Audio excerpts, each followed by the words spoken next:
இல்ல புரிகிற மாதிரி இருக்கு, வீட்டுக்கு போனாதான் தெரியும்.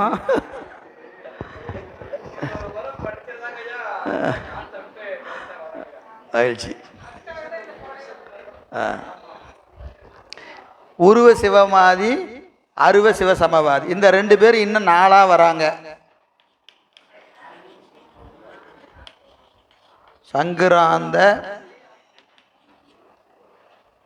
சங்கராந்த சிவசமவாதி,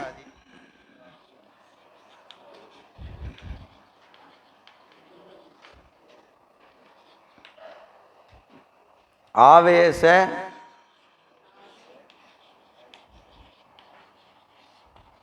சிவ சமவாதி,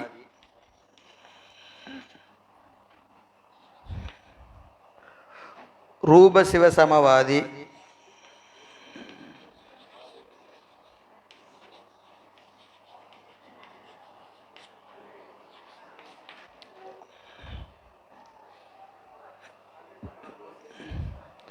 அருவ சிவசமவாதி. இந்த ரெண்டு பேரை நாளா பிரித்து சொல்றாங்க. இது வகை தான். நம்ம ஒரு சிவசமவாதி தான் பார்க்க போறோம். இதெல்லாம் இத்தனை வகை இருக்கிறது.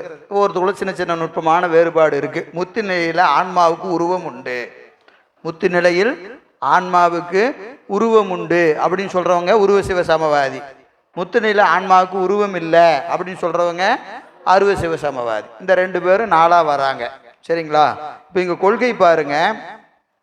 ஞானம், பாசஞானம், பசுஞானம், பதிஞானம் என 3 நாம் ஏத்துக்கிறோமா இல்லையா?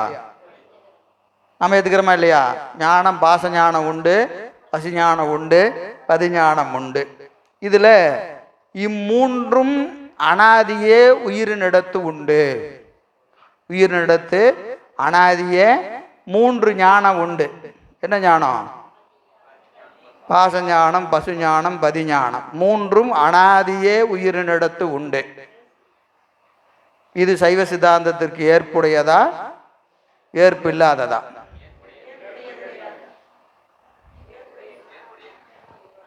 ஏற்புடையது. உண்டுங்கிறவங்களா யாரு?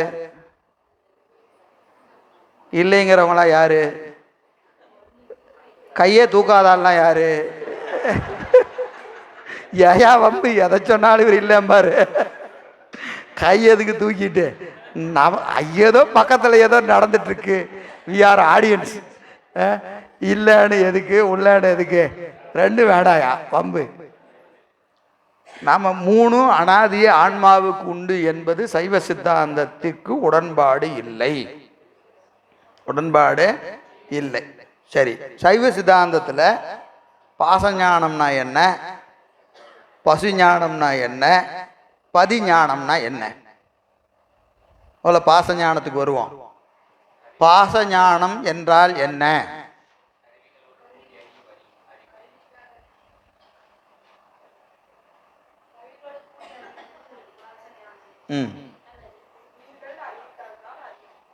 அது ஆன்மாவின் அறிவு. கேள்வி, பாசஞானம் என்றால் என்ன? உலகப் பொருள்களை பற்றி.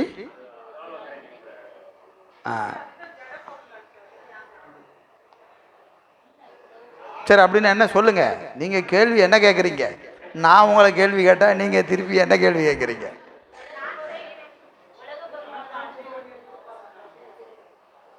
கருவிகளின் வழியாக ஆன்மா அறிகிற அறிவு. கருவிகளின் வழியாக ஆன்மா அறிகிற அறிவுக்கு பாசஞானம் என்று பெயர். கருவினா பாசம்தான். கருவிகளின் வழியாக அறிகிற ஞானம் பாசஞானம். இப்போ நம்ம கருவியின் வழியாக அறிகிறதுனா என்னது? இப்போ நாம் அறிகிற எல்லாமே பாசஞானம் தான். இப்போ நான் பேசுறதை நீங்க கேட்குறீங்களா இல்லையா? அது என்ன ஞானம்? பாசஞானம். எப்படி? காதில் கேட்டுக்கிட்டு இருக்கிறீங்க. காது என்பது இந்திரியங்களில் ஒன்று. இது வழியா அறிஞ்சா பாசஞானம். இது வெளியே அறிஞ்சா பாசஞானம். சரியா? சரி. பசுஞானம்னா என்ன?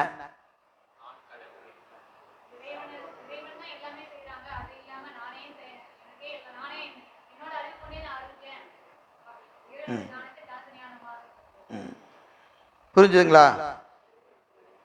சரியா தான் சொல்லியிருக்கிறாங்க. கருவிகள் நீங்கிய நிலையில், கருவிகள் நீங்கிய நிலையில் இப்போ கருவி வழியா நம்ம அறிஞ்சுக்கிட்டு இருக்கிறோம். இப்போ அந்த ஞானம் என்னது? சிவபுண்ணியம் அதிகமாயிட்டே போகுது. பூசை செய்கிறோம், அஞ்செழுத்து எண்றோம், அறிவில் இருக்கிற அறியாமை நீங்கி கொண்டே வருகிறது, நீங்கி கொண்டே வருகிறது. அந்த நிலையில ஆன்மாவுக்கு என்ன வரும்? வியாபக ஞானம் வரும். வியாபக ஞானம் வரும். எப்போ சார் வரும் அப்படின்னு கேட்கக்கூடாது. நல்லா பூசை பண்ணால் வரும். வரும். எப்போ வரும்னு கேட்கக்கூடாது. யாருக்கு வரும்? சீவன் முத்தர்களுக்கு நிகழும். சரிங்களா? கருவிகள் வழியாக அறியாம இறைவன் அறிவுக்கு அறிவாக இருந்து உணர்த்துவான். இப்போ ஞானிகள்லாம் பார்த்தா நம்ம சொல்கிற மேலே போன உடனே அவர் ஹிஸ்ட்ரியே சொல்கிறாரு. சார் நான் போய் நின்ன உடனே என்ன சொல்கிறாரு? நீ இதுக்கு தான் வந்திருக்கிற, நீ நாலு இந்த ஊர்லேருந்து வந்திருக்கிற எல்லாம் சொல்கிறாருன்னு சொல்கிறோமா இல்லையா? அதெல்லாம் என்னது? இறைவன் அறிவிக்க அறிவது, இறைவன் அறிவிக்க அறிகிற அறிவு. இப்போ இதில் என்ன தகராறு அப்படின்னு கேட்டிங்கன்னா, இப்போ அறிவிப்பது யாரு? இறைவன். இறைவன் அறிவில், நம்ம அறிவில் அறிவிக்க அறிகிற ஞானத்தை தனது ஞானமாக நினைக்கின்ற மயக்க உணர்வு. புரியுதா? கருவிகள் நீங்கிய வழி, கருவிகள் நீங்கிய வழி இறைவன் உணர்த்திய ஞானத்தை, இறைவன் உணர்த்திய ஞானத்தை தனது ஞானமாக மயங்கி நிற்கின்ற மயக்க உணர்வு, மயக்க உணர்வு. அப்ப பசுஞானம் என்பது உண்மையில் என்ன ஞானம்? பதிஞானம். பதிஞானத்தை இந்த ஆன்மா என்ன செஞ்சுக்குது? என்னுடைய ஞானம் நினைச்சுக்குது. இப்ப நான் நினைச்சுக்கிறேன் என்னென்ன, எனக்கு எல்லாம் தெரியும், எனக்கு எல்லாம் தெரியும்னு இப்போ நான் நினச்சிக்கிறேன்னா நான் அப்படி தான் நினச்சிக்கிட்டு இருக்கிறேன், அது வேற.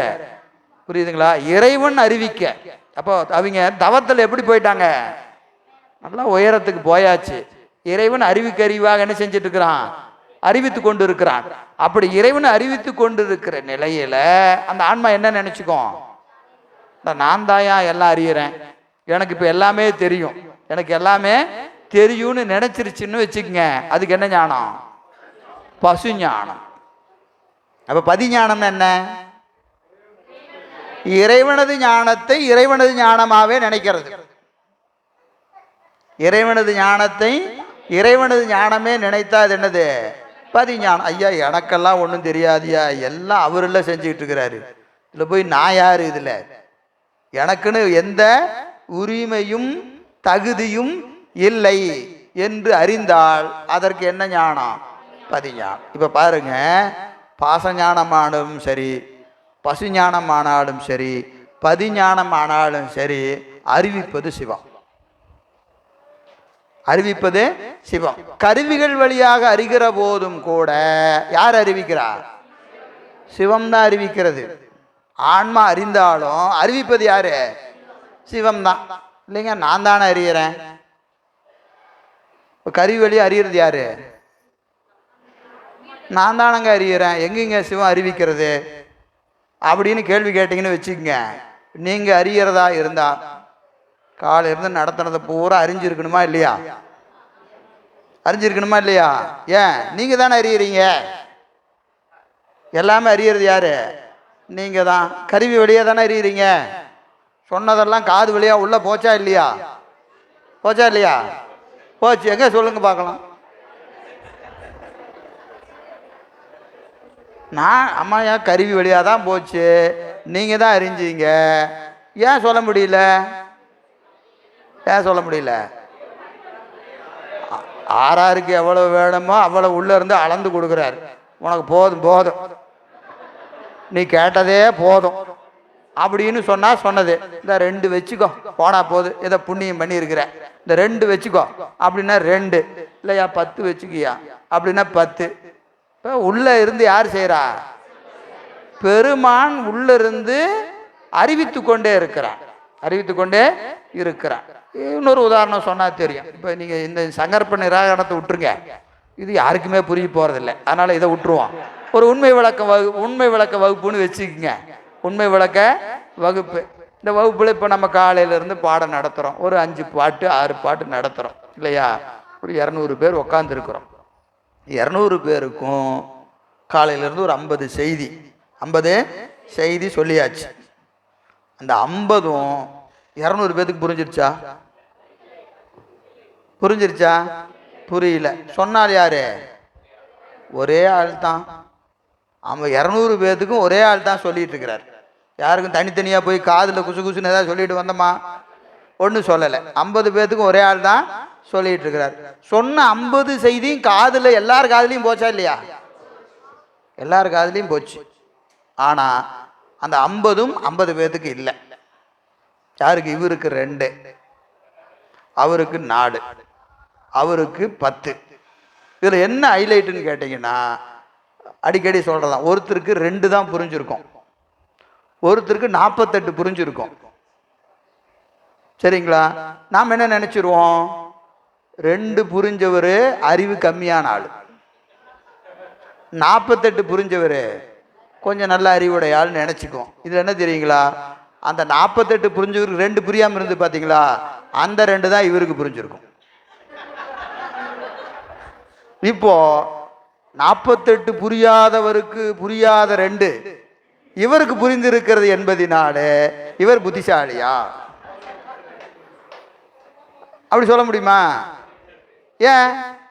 இவருக்கு 2 பெருமான அளந்துட்டாரு, அவருக்கு 48 அளந்துட்டார். புரியுதுங்களா? 30 வந்தாள், 20 வந்தாள், 5 வந்தாள், 10 வந்தாள். அப்போ உணர்த்துவது என் அறிவில இருந்து பெருமான் உணர்த்தி கொண்டு இருக்கிறான், உங்க அறிவில இருந்து வாங்கிட்டு இருக்கிறான். எவ்வளவு வாங்கிட்டு இருக்கிறான்? எது வேணுமோ அதை தான் வாங்கிட்டு இருக்கிறான். அந்தந்த உயிர் செய்த புண்ணியத்திற்கு ஏற்ப கால நீதிகளை உட்கொண்டு, அதற்கும் ஒரு காலம் வேணும், நியதி வேணும். இந்த செய்தி உனக்கு இப்ப வேணும்னு பெருமான் முடிவு பண்ணானா அந்த செய்தியை வாங்கி உள்ள போட்டுருவான். வேண்டாம்ப்பா, ஒன்றும் அர்ஜென்ட் இல்லை, இன்னும் நிறையா காலம் இருக்கு, என்ன அவசரம், போ திருப்பியுமா சங்கற்ப நிராகரணம் நடக்காமையா போயிட போகுது, பார்த்துக்கலாம் அப்படின்னு நினைச்சானா என்ன செய்வான்? அப்படியே விட்டுருவான். அப்போ அறிவிப்பதும் யாரு? பெருமான் தான். அறியப்படுகிற அறிவிலையும் யார் இருக்கிறா? பெருமான் தான் இருக்கிறான். எனவே அந்த வகையில பாசஞானம், பசிஞானம், பதிஞானம் இது சைவ சித்தாந்தத்தில் சொல்லக்கூடியது. கருவிகள் வழியாக ஆன்மா அறிவதற்கு பாசஞானம் என்று பெயர். இறைவனது ஞானத்தை தனது ஞானமாக மயங்கி நிற்கின்ற ஞானத்திற்கு பசுஞானம் என்று பெயர். இறைவனது ஞானத்தை இறைவனது ஞானமாகவே நிற்கின்ற தெளிந்த அறிவுக்கு பதிஞானம்னு பேர். இது நாம சொல்றது. இவங்க என்ன சொல்றாங்க? சிவசமவாதி, அனாதியே ஆன்மாவுக்கு பாசஞானம், பசுஞானம், பதிஞானம் ஆகிய 3 உண்டு. 3 உண்டுன்னு யார் சொல்றா? சிவசமவாதி சொல்றாங்க. இது மறுக்கப்படுகிறது. சரி, இப்போ பாசஞானம்னா என்ன அப்படின்னு கேட்டா, கருவிகள் வழியாக அறிவது பாசஞானம். இது நமக்கு ஒன்றும் பிரச்சனை இல்லை, இது அப்படியே வச்சுக்கலாம், பாசஞானம். சரி, பசிஞானம்னா என்ன அப்படின்னு கேட்டீங்கன்னா, அவ்வாறு அறியப்பட்ட பொருளை அனுபவிக்கிற அனுபவத்திற்கு பசுஞானம்னு பேரு. நான் அந்த பாசஞானம் சொல்லி இங்க சொல்லி கன்ஃபியூஸ் ஆயிடாதீங்க, புரியுதா? சைவ சித்தாந்தத்தில் பசுஞானம், பாசஞானம், பதிஞானம் என்பதற்கு தனியாக விளக்கணம் சொல்லிட்டேன். இப்போ சொல்றது யாருடையது? சிவசமவாதி. கருவிகள் வழியா அறிஞ்சா பாசஞானம், அதை அனுபவித்தா பசுஞானம், அனுபவத்துக்கு துணை செய்வது பதிஞானம். இப்போ ஒரே நேரத்தில் 3 ஞானம் வேணுங்கிறான். ஒரே நேரத்தில் என்ன வேணும்? 3 ஞானம் வேணும். எது? பாச ஞானத்தால் அறிவிங்க, பசு ஞானத்தால் அனுபவிப்பீங்க, அனுபவித்தற்கு பதிஞானம் என்ன செய்யும்? துணை செய்யும். புரியுதா? நாம் முதல்ல சொன்னதுக்கு இதுக்கு என்னது சம்மந்தமே கிடையாது. அது வேற, இது வேற. அப்போ ஒரே நேரத்தில் 3 ஞானம் வேணும். ஒரே நேரத்தில் 3 ஞானம் வேண்டும். அது எப்பவுமே இருக்கும், எப்பவுமே இருக்கும் என்று சொல்வது இவர்களுடைய தத்துவ ஞானம். சரி, இந்த ஆன்மா பாச ஞானமும் பசு ஞானம் நீங்கிய நிலையில அறிவற்ற நிலையில கிடக்கும். அது கேவலம். கேவலத்தில் ஆன்மா என்ன செய்யும்? அறிவற்று கிடக்கும். பாச ஞானம் இருக்காது, பசு ஞானம் இருக்காது. முதல்ல 3 உண்டுன்னு சொன்னீங்களேன்னா அடங்கி இருக்கும். பாச ஞானம் பசு ஞானம் அடங்கி இருக்கும். அதுக்கு கேவலம்னு பேர். அடுத்தது முத்தி நிலையில். முத்தி நிலையில் ஆன்மா எப்படி இருக்கும் அப்படின்னு கேட்டிங்கன்னா, இந்த கேவல சகல நிலைகள் எல்லாம் உழன்று கொண்டு இருக்கிற ஆன்மா பதிஞானத்தின் வழியாக என்ன செய்யும்? முத்தி நிலையை அடையும். அது எது போலன்னு கேட்டால், ஒரு வேட்டுவாக்கிளி, அதாவது ஒரு குளவி என்ன செய்யும்? ஒரு புழுவை எடுத்துக்கொண்டு போய் என்ன செய்யும்? கொத்தி கொத்தி கொத்தி அதை என்ன ஆகிட்டோம்? குளவியாக மாற்றிடும். சரிங்களா? ஒரு புழுவை குளவி எடுத்துட்டு போய் கூட்டில் வச்சு கொத்தி கொத்தி கொத்தி என்ன ஆக்கிறோம்? குளவியாக ஆக்கிறோம். அதுபோல சிவம் ஆன்மாவை பக்குவப்படுத்தி என்ன ஆக்கிறோம்? சிவமாக ஆக்கிறோம். சிவமாக ஆக்கிறோம். இப்போ குளவியான புழு என்னவா இருக்கும்? குளவிக்கும் அந்த ஆக்கின குளவிக்கும் வேறுபாடு உண்டா? ஒரு தாய் குளவி புழுவை எடுத்துட்டு போய் கொத்தி கொத்தி பெண்ணாக்கிருச்சு, குளவி ஆக்கிருச்சு. இந்த குளவி என்னென்ன செய்யுமோ அத்தனையும் அந்த குளவியும் செய்யும். முத்து நிலையில ஆன்மா சிவத்துக்கு சமமாக நின்று ஐந்தொழில் செய்யும். சிவத்திற்கு சமமாக நின்று என்ன செய்யும்? ஐந்தொழில் செய்யும். இது யாருடைய கருத்து? சிவசமவாதியுடைய கருத்து. இதற்கு ஆதாரமா நீங்க பார்த்தீங்கன்னா சில கேள்விகள் வச்சோம்னா தெரியும். இப்போ ஆன்மாவுக்கு ஆன்மா சிவம்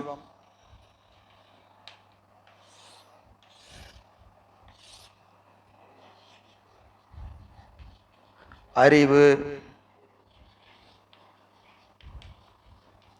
இச்சை செயல். ஆன்மா அறிவுடையதா? ஆன்மா அறிவுடையதா அறிவில்லாததா? அறிவுடையது. சிவம் அறிவுடையதா அறிவற்றதா? அறிவுடையது. இச்சை விருப்பம் ஆன்மாவுக்கு உண்டா இல்லையா? உண்டு. சிவத்துக்கு உண்டா இல்லையா? உண்டு. செயல்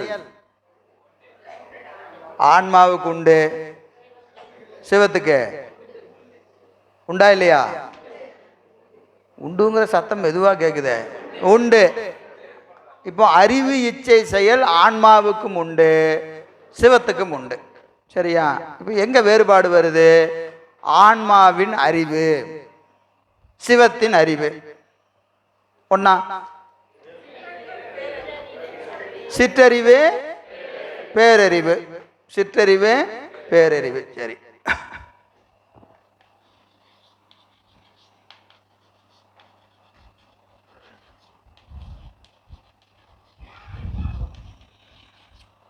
சரி. இப்போ அறிவு எவ்வளியோ, அறிவு எவ்வளியோ இச்சை அவ்வளி. அறிவு எவ்வளியோ இச்சை அவ்வளி. அறிவு லட்சணம் உங்க விருப்பத்தை பார்த்தா தெரிஞ்சுக்கலாம். உண்டா இல்லையா? இப்ப பிடிச்சது 2 சொல்லு அப்படின்னு சொன்னா என்ன தெரியும்? எனக்கு ஐஸ்கிரீம் பிடிக்குங்க, சாக்லேட் பிடிக்கும் அப்படின்னா அவங்க அறிவு எப்படி இருக்குன்னு அர்த்தம்? குழந்தையா இருக்கிறாங்கன்னு அர்த்தம். குழந்தை தான் கேட்ட உடனே எனக்கு ஐஸ்கிரீம் பிடிக்கும், சாக்லேட் பிடிக்கும்னு சொல்லும் இல்லையா? இல்லை எனக்கு நல்லா பைக் ஓட்டுறது ரொம்ப பிடிக்குங்க அப்படின்னு சொன்னா என்னது? இளைஞனா இருக்கிறான்னு அர்த்தம். அட எப்பப்பா படுப்போன்னு இருக்குது, வயசாயிட்டாருன்னு அர்த்தம். அறிவு எவ்வளியோ விருப்பம் அவ்வளி. ஒரு புத்தக கடைக்கு போகிறோம், போன உடனே நம்ம ஒரு புத்தகத்தை எடுக்கிறோம். எடுக்கிற புத்தகத்தை வச்சு நம்ம அறிவை தீர்மானிக்கலாமா இல்லையா? இப்படி பார்க்குறோம், எல்லாம் நிறைய 100 புத்தகம் வச்சிருக்கிறாங்க. அப்படியே பார்த்துட்டு டக்குன்னு ஒரு புத்தகத்தை கையில் எடுக்கிறோம். அப்போ அந்த புத்தகத்தை பார்த்தாவே அறிவு தெரியுமா தெரியாதா? 100 நாளில் தொழிலதிபர் ஆவது எப்படி, அப்படியே டக்குன்னு எடுத்தாச்சு. அப்படின்னு என்ன அர்த்தம்? பொருள் மேல் பற்றுடையவர். அப்படி சிவப்பிரகாசம் அப்படி எடுக்கிறார். அப்படின்னு என்ன அர்த்தம்? அருள் மேல் பற்றுடையவர். அந்த நீங்க செய்யற செயல் எப்படி இருக்கு? அறிவு எப்படி இருக்கிறதோ அதற்கு தக்கவாறு எப்படி இருக்கும்? செயல் இருக்கும். சிவப்பிரகாசம், சிவஞான போதத்தை எடுக்கிறோம். அதுலேயே 2 உரை இருக்கு. சிவஞான போதத்துக்கு 2 உரை இருக்கு. மாதவ சிவஞான முனிவர் உரை பார்த்தோன்னா ஐயோ இதுவா அப்படின்னு என்ன அர்த்தம்? நம்ம அறிவு இன்னும் அந்த லெவலுக்கு வரலையா? எந்த லெவலுக்கு? மாதவ சிவஞான முனிவர் உரை படிக்கிற அளவுக்கு நம்ம அறிவு வரல. இன்னொரு உரை இருக்கு, எளிமையான உரை. அப்போ அதை எடுத்துக்குவோம்.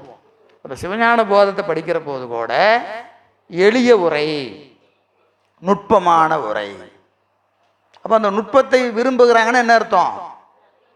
கொஞ்சம் அறிவு நுட்பமாக இருக்குன்னு அர்த்தம் இல்லையா? அப்போ அறிவுக்கு தக்கவாறு தான் என்ன இருக்கும்? செயல் இருக்கும். அடுத்தது இச்சையும் அப்படிதான் இருக்கும், செயலும் அப்படிதான் இருக்கும். சரி, இப்போ ஆன்மாவின் அறிவு சிற்றறிவாக இருப்பதினாலே இதனுடைய இச்சை என்னவா இருக்கும்? சிறிய இச்சையாக தான் இருக்கும். உலக இச்சை தான் இருக்கும். இயல்பா இருக்கும். செயல் எப்படி இருக்கும்? சிறிய அளவில் தான் செயல் இருக்கும். நமக்கு ஆற்றலுக்கு தக்கவாறு செயல் செய்வோம். இப்போ பாருங்க, பேரறிவு, பெரும் கருணை,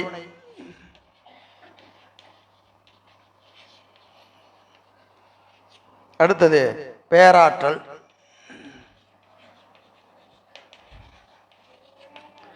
இறைவனது அறிவு பேரறிவு, அவனது விருப்பம் பெரும் கருணை, ஆற்றல் பேராற்றல். நமக்கு சிறிய அறிவு, சிறிய இச்சை, சிறிய செயல். சரிங்களா?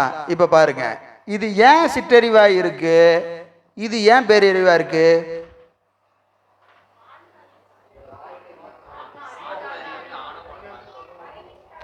கேவல நிலையில ஆன்மாவின் அறிவு இயல்பாகவே ஆணவத்தினால் மறைக்கப்பட்டிருந்தது. கேவல நிலையில அனாதியே இறைவனது அறிவு ஆணவத்தினால் மறைக்கப்படாது இருந்தது. ஆணவத்தினால் மறைக்கப்படாததினாலே அவனது அறிவு பேரறிவு, ஆணவத்தினால் மறைக்கப்பட்டதினால இது சிற்றறிவு. அப்படி வச்சுக்கலாமா? வச்சுக்கலாம். இப்போதைக்கு வச்சுங்க. இதில் நான் கடைசியாக ஒரு ட்விஸ்ட் வைப்பேன். இப்போதைக்கு இப்படி வச்சுக்கங்க. ஆணவத்தால் மறைக்கப்பட்டதினாலே சிற்றறிவு, மறைக்கப்படாததினால பேரறிவு. சரி, கேவலத்தில் இருந்துச்சு, சகலத்துக்கு வந்துருச்சு. ஆணவத்தோடு கண்மம் கூடிச்சு, மாயை கூடிச்சு, ரெண்டும் ஏகப்பட்ட வேலையெல்லாம் செஞ்சுது. அப்புறம் பெருமான் வந்தார், உபதேசம் பண்ணார், ஆணவம் மூலம் நீங்கிச்சு, முத்திக்கு போயாச்சு. இப்போ ஆன்மாவின் அறிவு எப்படி இருக்கும்? ஆணவத்தினால் மறைக்கப்படவில்லை, அப்படிதானே? ஆன்மாவுக்கு என்ன ஞானம் வந்துடும்? அப்போ வியாபக ஞானம் வந்துருமா? வருமா வராதா? இப்போ எப்படி சொல்றது? வேற ட்விஸ்ட்னு சொல்லிட்டாரு. வருன்னு சொல்றதா வராதுன்னு சொல்றதா? வியாபக ஞானம் முத்து நிலையில ஆன்மாவுக்கு உண்டா இல்லையா? உண்டு. ஆன்மாவுக்கு முத்து நிலையில வியாபக ஞானம் உண்டு. சரி, அப்படின்னா இது என்ன ஆயிடும்? முத்து நிலையில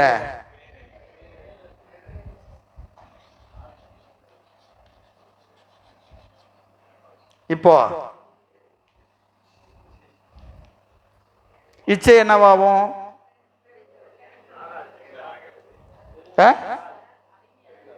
ஆகாது.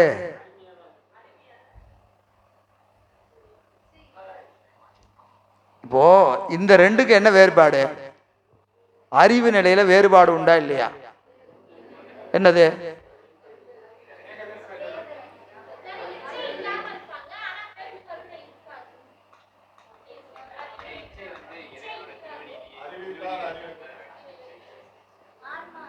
சரி, நான் வந்துட்டு திருப்பியும் கரெக்ஷன் பண்ணிக்கிறேன்.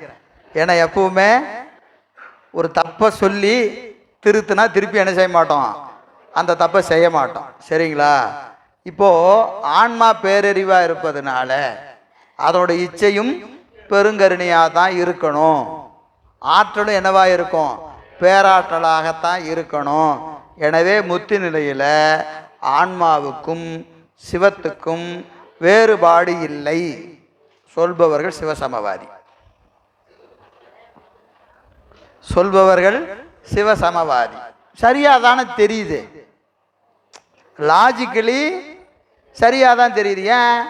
ஆணவ மூலம் மறைக்காததுனால அப்படி இருக்கு, ஆணவம் மறைச்சா இப்படி இருக்கு, சரியாதானே இருக்கு அப்படின்னு சொன்னாலும் ஆன்மாவின் அறிவுக்கு இலக்கணம் சொல்லுகிற போது நம்ம என்ன செஞ்சிருக்கிறோம்?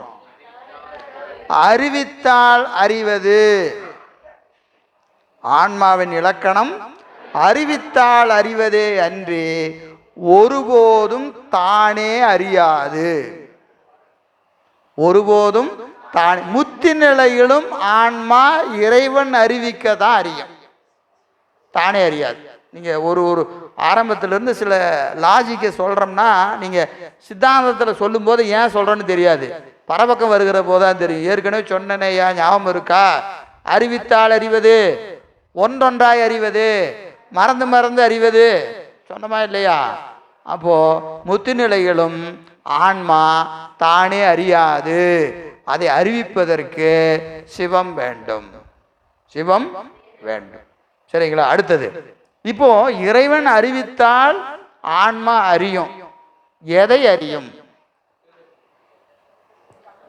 இறைவன் அறிவிக்க ஆன்மா அறியும். எதை அறியும்? எதை அறியும்? எதை அறியும்? இறைவனை அறிந்தாத்தான் முத்தின்னு பேரு.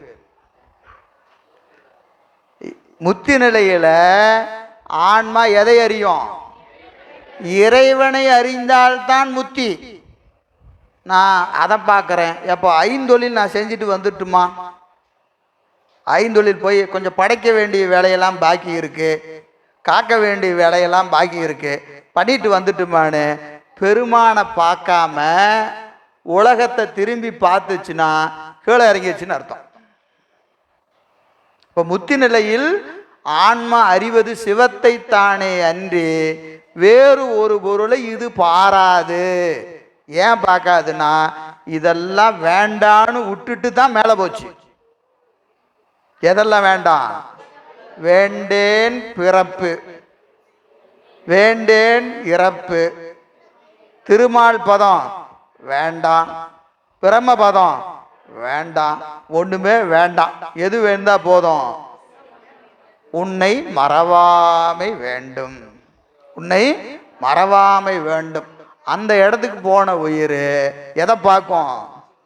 சிவத்தை மட்டும்தான் பார்த்துக்கிட்டு இருக்கோம். ஏன்னா அதுதான் என்னதுங்க? வற்றாது முற்றாது. அந்த இன்பம் என்னாகாது? வற்றாது முற்றாது, குறையவே குறையாது. கணம்தோறும் கணம்தோறும் பெருகுகிற ஆனந்தம், கணம்தோறும் கணம்தோறும் பெருகுகிற ஆனந்தம். இந்த கணம் அனுபவிக்கிற முத்தி அடுத்த கணத்தில் இருக்காது. அது எப்படி இருக்குமா? இதை விட உயர்வா இருக்குமா? அந்த கணத்தில் அனுபவிக்கிற முத்தி அதை விட உயரமா இருக்குமா? இப்படி அந்த இன்பம் என்ன ஆகுமா? பெருகிக்கொண்டே வரும். ரொம்ப முக்கியம், எந்த காலத்தும் சிவத்தை முழுமையாக ஒரு உயிரும் அனுபவிக்க முடியாது. எந்த காலத்தும் நீங்க நால்வர் பெருமக்கள் எடுத்துக்கொண்டாலும் சரி, சமயாச்சாரியார், சந்தானாச்சாரியார், 63 என்று யார் எடுத்துக்கொண்டீங்கனாலும் அவர்கள் சிவத்தை அனுபவித்து கொண்டிருக்கிறார்கள், ஐயமில்லை. ஆனா முழுமையா அனுபவிச்சுட்டாங்களா அப்படின்னு கேட்டா எந்த ஆன்மாவும் சிவத்தை முழுமையாக அனுபவிக்க முடியாது. ஏன்னா அவ்வளவு பேரானந்தம். ஆனந்த மாகலடேங்கிறார் இல்லையா? அருள்நிதி தரவரும் ஆனந்த மலையே அலைகடலே பள்ளி எழுந்தருளாய். நம்ம ஒரு மலை போல பெருமான் இருக்கிறான், நாம் எறும்பு போல இருக்கிறோம். என்னைக்கு சாப்பிட்டு முடிக்கிறது? ஆனந்த மலை. நாம் எப்படி இருக்கிறோம்? அதுக்கு அடியில் எறும்பு மாதிரி. இதை தின்னு தீர்க்க முடியுமா? என்னைக்கும் முடியாது, என்னைக்கும். ஆனால் ஆனந்தமாக இருக்குதா இல்லையா? சாப்பிட சாப்பிட இன்னும் இன்னும் இன்னும் இன்னும் எவ்வளவு சாப்பிட்டாலும் அது தீராது. கடல் நிறைய நீர் இருந்தாலும் நாய் என்ன செய்யும்? நக்கி தான் குடிக்கணும். அதுதான் கடலுனுள் நாய் நக்கிங்கிறார். ஆங்கு உன் கருணை கடலில் விடலறியேனை. அல்ல சைவ சித்தாந்தம். ஏதோ சும்மா தன்னை தாழ்த்தி பாடுறாருன்னு நினைச்சக்கூடாது. சைவ சித்தாந்தம் அது. ஆனந்த கடல். முத்தி பெறுகிற ஆன்மா என்ன செய்யுது? நாய் மாதிரி நக்கி குடிச்சுக்கிட்டு இருக்குது. என்னைக்கு இந்த கடலை பூரா குடிக்கிறது? குடிக்கவே முடியாது, குடிக்கவே முடியாது. அப்படிப்பட்ட பேரானந்தம். எனவே இந்த ஆன்மாவின் அறிவு முற்றறிவு என்று சொன்னா, முற்றறிவு என்பது என்னதுங்க? இப்ப இருக்கிறத நோக்க முற்றறிவு. இப்ப நமக்கெல்லாம் சுட்டறிவு இருக்கா இல்லையா? இப்போ ஒண்ணுதான் தெரியும், அதுவும் ஒழுங்கா தெரியாது. அப்பவும் ஒண்ணுதான் தெரியும், அது இப்போ உலகம் மட்டும் தெரியும், அப்போ சிவம் மட்டும் தெரியும். இப்பவும் உலகத்தை ஒழுங்கா தெரியாது, அப்பவும் சிவத்தை முழுசா தெரியாது. அப்போ முழுசா தெரியாது. இப்போ உலகத்தை முழுசா பாத்திர முடியுமா? அனுபவிக்க முடியுமா? மாயை என்று சொல்லக்கூடிய எதையே முழுசா அனுபவிக்க முடியாத போது சிவத்தை எங்க போய் முழுசா அனுபவிக்கிறது? சரிங்களா? அழகா சித்தியார் சொல்ற சிவானுபவம் சுவானுபூதிகமாம் என்று சொல்லுவார் சிவஞான சித்தியார்ல. சிவானுபவம் சுவானு பூதிகம். பூதிகம்னா அனுபவம், அனுபூதி சொல்றமா இல்லைங்களா? அனுபூதி. சிவ அனுபவம், பெருமானை அனுபவிக்கிற ஆனந்தம் யாருக்குரியது? உயிருக்குரியது. சுவானுபூதிகம். சுவம் என்பதற்கு ஆன்மா. ஆன்மா முத்தி நிலையில என்னையா செய்யணும்? உனக்கு ஐந்தொழில் செய்யறதெல்லாம் வேலை கிடையாது, அதெல்லாம் வேலை கிடையாது. என்ன செய்யணும்? அவன் ஆனந்தத்தை கொடுத்து கொண்டே இருப்பான், நீ அனுபவித்து கொண்டே இருக்க வேண்டியது தான். நான் இதை செய்யறேன் அதை செய்யறேன்னு சொன்னா அங்க வேலை இல்லை. அங்க அவங்க ஒருபோதும் சொல்ல மாட்டாங்க. நம்ம நினைச்சுக்குவோம், என்னது இது கொஞ்சம் நல்லா இருக்க, ஏன் அங்கே போய் ஐந்தொழில் செஞ்சா பரவாயில்லையே என்று நாம் என்ன செய்வோம்? அப்படி ஒரு நினைப்பு இருக்கு. ஏன்னா நம்ம இன்னும் அதை அனுபவிக்கல. நமக்கு இன்னும் சிவானுபவம் என்பது எப்படி இருக்கிறது? எப்படி இருக்குது?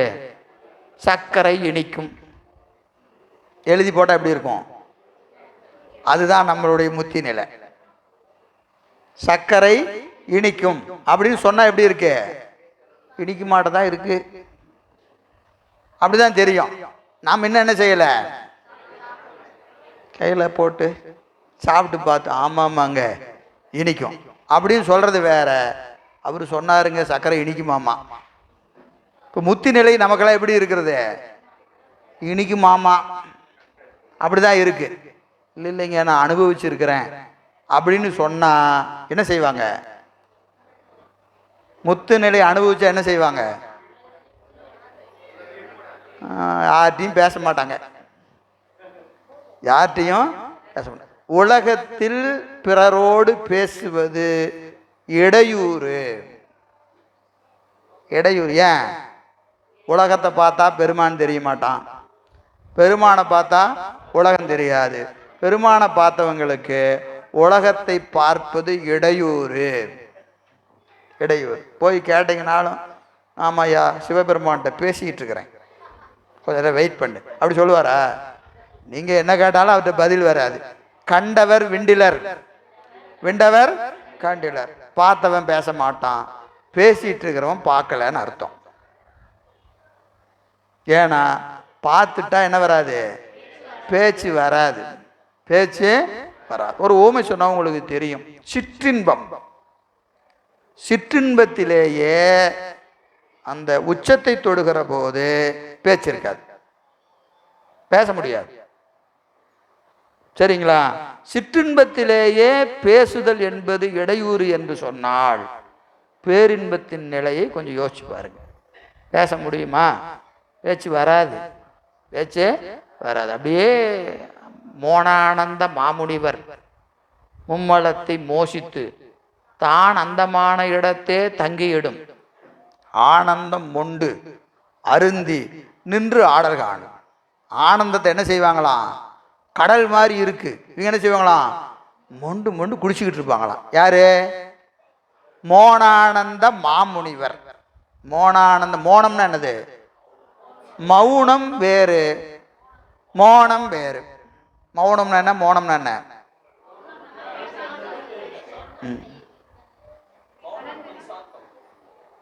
மௌனம்னா என்ன? மோனம்னா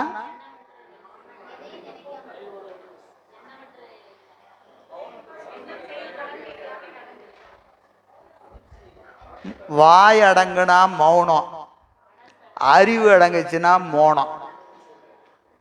மௌன விரதம்னு சொல்லிட்டு அப்படி இப்ப என்னது? இது வாய் மட்டும்தான் அடங்கி இருக்கு, வேற ஒன்றும் அடங்கலை, வேற ஒன்றும் அடங்கலை. அது மௌன விரதம், ஒன்றும் தப்பு இல்லை. மௌனம் என்பது என்னதுங்க? அறிவு அடங்கிடணும், அறிவே அடங்கிடும். யாருக்கு அடங்கும்னா மும்மலத்தை மோசித்துனர். 3 மலமும் கெட்டாதான் அறிவு அடங்கும். எங்க அடங்கும்? எங்க அடங்கும்? திருவடியில் போய் அடங்கும். பெருமானுடைய திருவடியில் போய் என்ன செஞ்சிடும்? அறிவு அப்படியே அடங்கிடும். அங்கே பேச்சும் கிடையாது, செயலும் கிடையாது. அப்படியே பெருமான் திருவடியில் ஆனந்தத்தை நுகர்ந்துக்கிட்டே இருக்க வேண்டியதுதான். எனவே இது சிவசமவாதிக்கு சொல்லக்கூடிய செய்தி. எனவே முத்து நிலையிலும் ஆன்மா எப்படி இருக்கும்? அடிமையாக தான் இருக்கும். முத்து நிலையிலும் ஆன்மா அடிமையே, முத்து நிலையும் ஆன்மா அடிமையேன்னு சொல்றார்.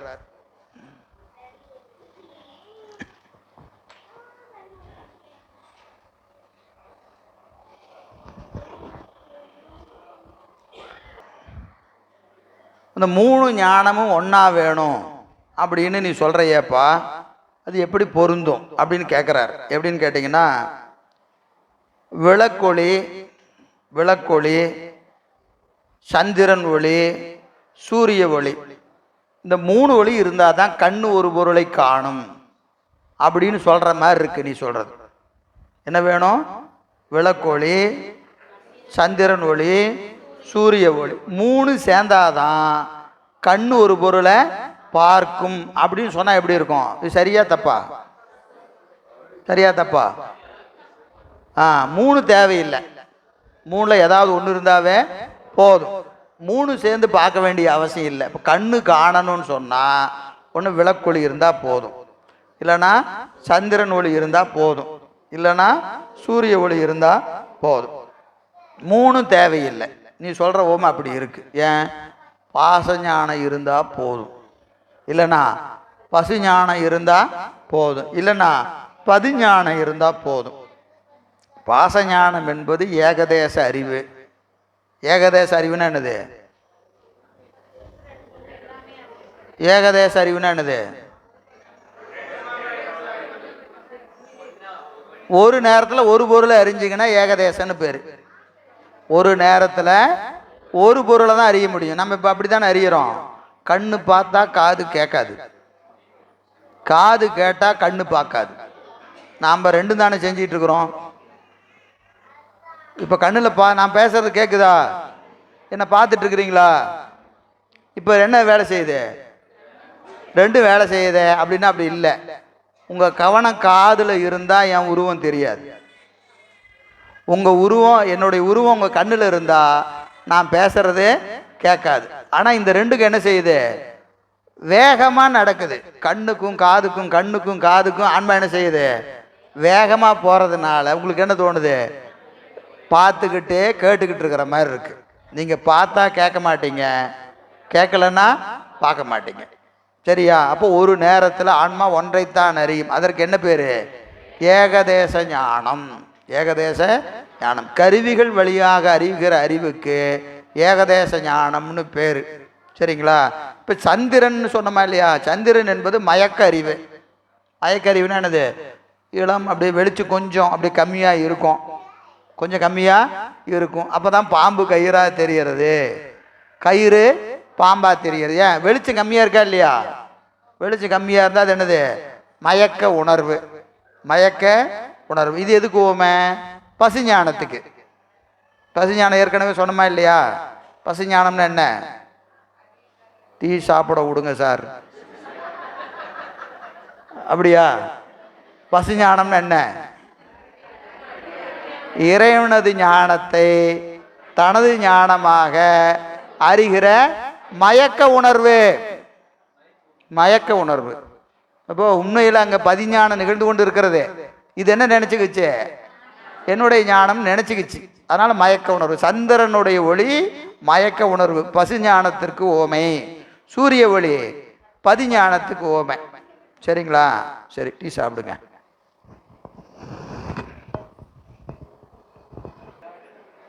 இந்த வகையில் சிவ சமவாதம், சிவ சமவாதத்தை மறுக்கிறார்.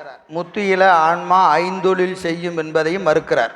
அதுக்கு அவங்க கேள்வி கேட்குறாங்க, எங்க இந்த ஞான சம்பந்தர் பூம்பாவைய உயிர்ப்பித்தாரு, அப்பர் சுவாமி யார?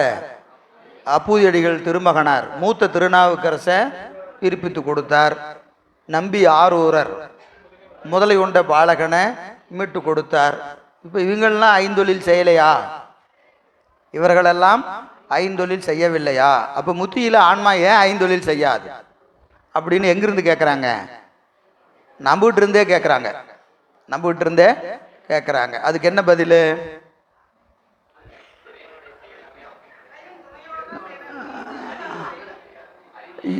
நெருப்பை சார்ந்த இரும்பு நெருப்பின் தன்மையை பெற்று நிற்கும். நெருப்பை சார்ந்த இரும்பு நெருப்பின் தன்மையை பெற்று நிற்கும். இப்போ இரும்பை தொட்டா சுடும், இரும்பை தொட்டா சுடும். சுட்டது இரும்பா நெருப்பா? நெருப்பு தான் சுட்டதே தவிர இரும்பு சுடுவதில்லை.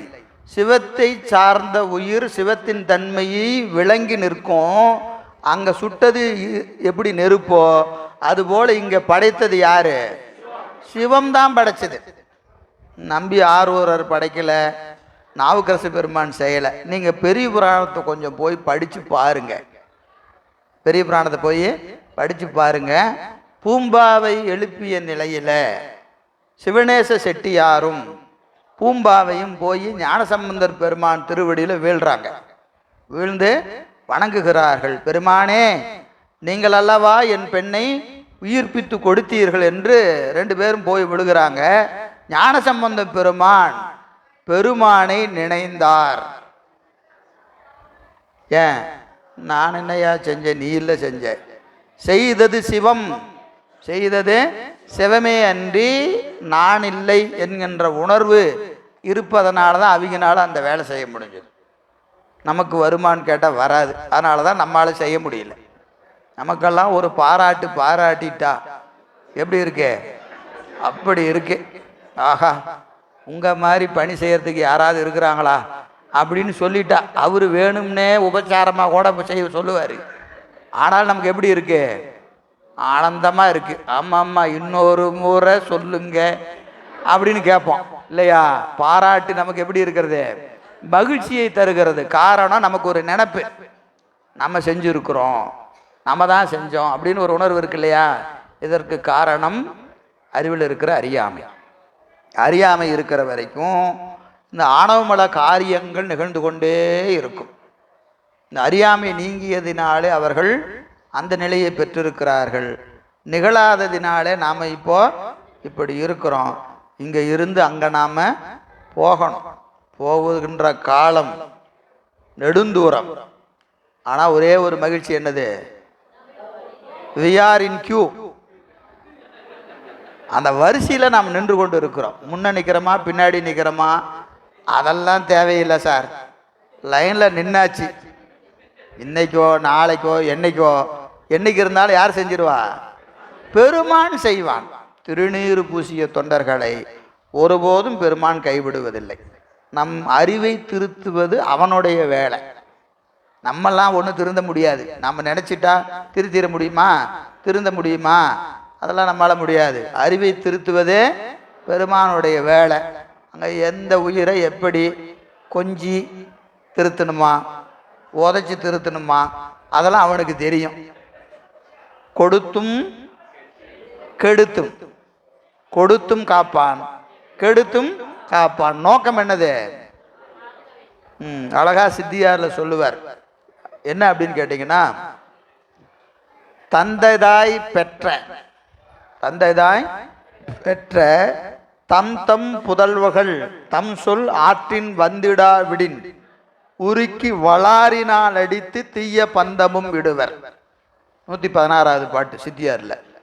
தந்தைதாய் பெற்ற தத்தம் புதல்வர்கள் தம் சொல் ஆற்றின் வந்திடாவிடின் உருக்கி வளாரினால் அடித்து தீய பந்தமும் விடுவர். அதாவது அம்மா அப்பா என்ன செய்வாங்கன்னா, பையன் பேச்ச கேட்கலன்னா என்ன செய்வாங்க, புளியங்கொம்பை வச்சு வெளுத்து வாங்கிடுவாங்க. அப்புறம் சூடு வைப்பாங்க, அப்புறம் போட்டு கட்டி போட்டுருவாங்க வீட்டில். சரிங்களா? ஆனால் அத்துணையும் என்னது? பார்த்திடின் எல்லாம் பரிவே ஆகும். பையன் மேல அக்கறை இருக்கிறவங்க தான் அடிப்பாங்க, மிரட்டுவாங்க, சூடு வைப்பாங்க, எல்லாமே பண்ணுவாங்க. பக்கத்து வீட்டுக்காரனை போய் அடிக்க முடியுமா? பக்கத்து வீட்டில் ஒரு குழந்தை இருக்குது, குறும்பு பண்ணுது, அதை அடிக்க முடியுமா? அதை அது மேலே நமக்கு அன்பு இல்லை. புரியுதுங்களா? அதனால ஈசனார் முனிவு, பெருமானுடைய கோபம். பெருமானுக்கு 2 கருணை, அறக்கருணை மரக்கருணை. யாருக்கு அறக்கருணை, யாருக்கு மரக்கருணை? சொன்ன பேச்சை கேட்டா அறக்கருணை, சொன்ன பேச்சை கேட்கலன்னா மரக்கருணை. நோக்கம் திருத்துவது. நோக்கம் ஒரே நோக்கம்தான். அடி வாங்கி திருந்துறதா, அடி வாங்காம திருந்துறதா? இது யார் கையில் இருக்கு? நம்ம கையில் இருக்கு. நம்ம அடிக்கடி ஒரு கேள்வி கேட்டுக்கிட்டே இருக்கிறோம், எனக்கு ஏன் சார் இவ்வளவு கஷ்டம், எனக்கு ஏன் இவ்வளவு கஷ்டம்? நீங்கள் உங்களையே செல்ஃப் அனலைஸ் பண்ணிக்கங்க, யோசிச்சு பாருங்க. உங்க அறிவை பெருமான் திருத்துவதற்கு ஏதோ செஞ்சுக்கிட்டு இருக்கிறான். எதுக்கு வருதுன்னு தெரியல. நல்லா யோசிச்சு பாருங்க. இதெல்லாம் எங்கட பிரச்சனை இருக்குன்னு, இந்த பிரச்சனைகளை ஒன்றொன்றாக நீங்களே தீர்த்து கொண்டு வாருங்கள், உங்களுக்கு துன்பம் வராது. அப்போ ஒவ்வொரு அடியும் எதுக்கு உழுவுது? திருத்துறதுக்கு உழுவுது. திருந்திட்டா அடிக்கிறது நின்றும். திருந்திட்டா அடிக்கிறது நிறுந்தோம். திருந்துவது எது? எதை திருத்தணும்? அவரவர் அறிவுல நின்று பார்த்தா தெரியும். புழுவுக்கும் எனக்கும் 4 குணம். புழுவுக்கு எனக்கு இருக்கிற பொல்லாங்கு இல்லைனார். எனக்கும் புழுவுக்கும் ஒரே மாதிரி தான், ஆனா என்னை விட புழு பெட்ரு. எப்படி? அதுக்கு பொறாமை இல்லையான்றார் நாவுக்கரசு பெருமான். புழுவுக்கு பொறாமை இல்லை, எனக்கு இருக்குதுங்கிறார். யார் சொல்றவர்? யாரு? அவருக்கா இருக்கு? நமக்கு இருக்கு. உனக்கு இருக்குன்னு சொன்னா நமக்கு கோவம் வந்துடும், யாரை பார்த்தியா சொன்னேன்னு. அதனால எனக்கு இருக்கு, ஆமாம்மா எனக்கு தான் இருக்குதுங்கிறார். அவர் நமக்கு தெரிய வேண்டாமா? படிக்கிற நம்ம உன்ன நாவுக்கரசருக்கு பொறாமை இருந்ததாம்மா அப்படின்னு படிச்சுட்டு போனா முடிஞ்சு போச்சு கதை. சரிங்களா? எனவே நம் அறிவில் இருக்கிற குற்றங்களை களைய துவங்கினால் அடி விழாது, அடி விழாது. நம்ம அதை விட்டுட்டு எனக்கு துன்பமா இருக்குன்னு சொல்லிட்டு எதையும் திருத்தாம இருந்தோம்னு வச்சுக்கோங்க, உளுந்துக்கிட்டே தான் இருக்கும். மெல்ல அடிப்பாரு. திருந்தலைன்னு வச்சுக்கோங்க, இன்னொரு அடி வேகமா விழுவும். அப்புறம் திருந்தல 2 அடி ஒட்டுக்கா விழுவும். மொத்தத்தில் திருத்துற வரைக்கும் அடி விழுந்துக்கிட்டே இருக்கும். நல்லா ஞாபகம் வச்சுங்க. நீங்க வேணும்னு சொன்னாலும் சரி, வேண்டான்னு சொல்லி, ஓய் சைவத்துக்கு வந்து அடி விழுவுமாயா, வேற எங்காவது போயிடலாம் அப்படின்னு எங்க போனாலும் விழுவும், எங்க போனாலும் விழுவும். நினைந்துருகும் அடியாரை நைய வைத்தார். நினைந்துருகும் அடியாரை நைய வைத்தார். எதுக்குயா? நில்லாமே தீவினைகள் நீங்க வைத்தார். தீவினைகளை நீக்குவதற்காக அடியார்களை பெருமான் என்ன செய்தாரா? நைய வச்சார். அப்படியே நஞ்சு போயிடணும். ஏன்? தீவினை நீங்கணுமே. இந்த துணி அழுக்கா இருக்கு, துவைச்சு தானே ஆகணும். ஐயோ அடிக்கிறீங்களே, அழுக்கு போகாதியா, அழுக்கு போகாது. அழுக்கு போகிற வரைக்கும் என்ன செய்ய வேண்டியதுதான்? அடிக்க வேண்டியது தான். வேற வழியே கிடையாது. வேற வழியே நல்லா ஞாபகம் வச்சுங்க. திருநீர் பூசிட்டா துன்பம் வருது அப்படின்னு சொல்லக்கூடாது. துன்பம் வருதுன்னு ஒவ்வொரு துன்பமும் அறிவை திருத்துவதற்கு, அறிவை திருத்துவதற்கு. நாவுக்கரசு பெருமான் சொன்னார். என்ன சொல்றாரு? என்னை படைத்துள்ளனே இடும்பைக்கு இடம் யாது சொல்லுங்கிறார். என்ன சொல்றாருங்க? என்ன படைக்கலைன்னா துன்பம் எங்கேயா போயிருக்கும்? துன்பத்தை வைக்கிறதுக்கு இடம் இல்லையா? துன்பத்தை வைக்கிறதுக்கு இடம் இல்லை. இன்பம் சொன்னா எனக்கு கொடுனா. பார்க்கடலை கடைஞ்ச உடனே என்ன வந்துச்சு? காமதேனு. உடனே எனக்கு கொடுனா இந்திரன். லட்சுமி எனக்கு கொடு, யாரு? திருமால். சரஸ்வதி எனக்கு கொடு, பிரம்மா. கற்பக மரம் எனக்கு கொடு, யாரு? பிரமன். எல்லாம் ஒன்னொன்னா வந்துச்சு. கடைசியில் என்ன வந்துச்சான்? துன்பம் வந்துச்சு. என்ன வந்துச்சு? துன்பம் வந்துச்சு. திரும்பி பார்த்தா ஒரு பயலை காணோம். ஒரு பயலை காணோம். ஐயோ, இதை வாங்கி நாடனையா பண்றது? ஓடிட்டான். நாவுக்கரசு பெருமான் கையை கட்டிட்டு பக்கத்துல இருந்தார். இந்தா அப்படியா கொடுங்க சாமி. பெருமான் எது கொடுத்தாலும் பிரசாதம். பெருமான் கொடுப்பது பிரசாதம். தண்டிச்சாருன்னா அதுக்கு அழகா எங்க ஆசிரியர் சொல்லுவோம், கோப பிரசாதம். பெருமான் தண்டிச்சானா அது என்னதுங்க? கோப பிரசாதம். அதுவும் பிரசாதம் தான். நமக்கு இன்பம்னா சந்தோஷமா வாங்கிக்கிறது, துன்பம்னா ஐயோ அம்மான்னு கத்துறது. இன்பத்தை எப்படி வாங்குறீங்களோ அப்படியே துன்பத்தையும் ஏற்றுக்கொள்ள பழக வேண்டும். பழகிட்டா என்ன வந்துருச்சுன்னு அர்த்தம்? இருவினை ஒப்பு. இன்பமும் துன்பமும் ஒரே மாதிரி தெரிஞ்சிட்டா யூ ஆர் எலிஜிபிள் ஃபார் எதுக்கு? ஞானம், ஸ்பிரிச்சுவல் ஃப்ரீடம். முத்தி பெறுவதற்கான தகுதி வந்துருச்சுன்னு அர்த்தம். எப்போ? இன்பத்தையும் துன்பத்தையும் ஒன்னா பார்க்கறது. இப்போ பார்க்க முடியுமா? முடியாது. என்னதான் சொன்னாலும் சொல்ற ஆளுக்கும் வராது, கேட்குற ஆளுக்கும் வராது. குறைஞ்சபட்சம் வரணும்னு நினைப்போம், வரணும்னு நினைப்போம். வர்றப்போ வரட்டும் இல்லையா? அதை இப்படி நினைக்கணும்னு அது தெரியணுமா இல்லையா? இன்பம் வந்தாலும் துன்பம் வந்தாலும் பெருமான் கொடுப்பது, பெருமான் கொடுப்பது என்கின்ற உணர்வு நமக்கு வர வேண்டும். அது என்னைக்கு வருது அன்னைக்கு நமக்கு தகுதி வந்துருச்சுன்னு அர்த்தம். அதுக்கப்புறமெல்லாம் அதெல்லாம் அவர் பார்த்துக்குவார். சரிங்களா? எனவே இந்த வகையில் நம்ம இன்றைய சிந்தனையை இதோடு நிறைவு செய்வோம். இன்னும் நமக்கு சில செய்திகள் சில சமயங்கள்லாம் விடுபட்டு இருக்கிறதே, ரொம்ப நடத்த வேண்டாம்னு சொல்லி அப்படியே நிறுத்திக்கிட்டோம். உங்களை ரொம்ப டெஸ்ட் பண்ணக்கூடாது இல்லையா? அதனால் இந்த அளவில் இதை நிறுத்திக்கலாம். எத்தனை சமயம் பார்த்துருக்குறோம்? யார் யார்? ஐக்கியவாதி, பாடானவாதி, பேதவாதி, சிவ சமவாதி. சரிங்களா? 4 பேர் பார்த்தாச்சு. இன்னும் 5 பேர் பாக்கி இருக்கிறாங்க. 5 பேர் பாக்கி இருக்கிறாங்க. திருப்பி 5 பார்த்துருக்குறோம். சரி, மீதிய வாய்ப்பு கிடைக்கும் போத நீங்களே புத்தகத்தை எடுத்து படிச்சிருவீங்களா? நம்புவோம். புத்தகத்தை எடுத்து படிப்பதாக நம்புவோம்.